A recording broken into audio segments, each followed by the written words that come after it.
Here's why no contact works to get your ex back. When you met your ex, you guys both were thriving, right? You had options, you were doing cool stuff in your life, you didn't have to pick each other, but you did from a place of thinking it would make your life better. And so typically speaking, it's single people that are thriving that end up getting into a relationship together. And this is characterized by, having friends, having some kind of hobby that makes you feel good about yourself, being in shape, having some good clothes, having some good pictures up on your social media.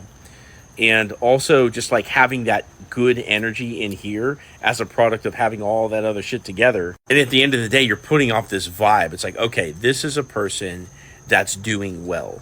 So if you're doing really well, you don't really need your partner. It's just that, if they're doing well, they can be a complement to your life. And if they give you too much trouble, you can just choose somebody else because you're doing well. Now, when a breakup happens, a lot of things could have been happening that led to the breakup, right? Like maybe you lost some of these things that were in place when you got together. We all know why, right? You rather spend time with your partner. It's just easier to not do it.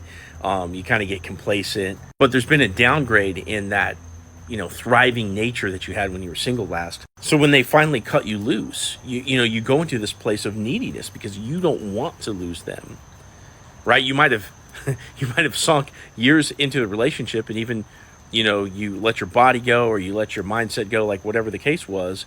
And now they're pulling the rug out from underneath you. And now you're super needy for the relationship and you're sad. So if you think about it, you're in the complete opposite state of what it took to get them to begin with. And so from that state of being sad and needy and, sort of this broken person without their partner, you can't do shit to try to reattract that person. It's just not going to happen. You're going to need some time to kind of get over it and get emotionally independent and a lot of work on yourself in terms of rebuilding yourself into that person that attracted them to begin with. And that don't happen in a day. So no contact works because it's this period of time where not only can you build yourself back up into that thriving person, but it also gives that person a chance to miss you. Believe me, if you guys were watching Netflix together every single day and texting back and forth and all of a sudden that just poof disappears because you went no contact, they are going to feel the lack of that attention. And if all of a sudden you're returning into that person that they met, and they can see that happening on social media ideally, or it's getting back to them through friends, that makes them think long and hard about their decision. So no contact makes them miss you. It gives you time to build yourself back up. And it also creates a veil of mystery about what it is that you're up to,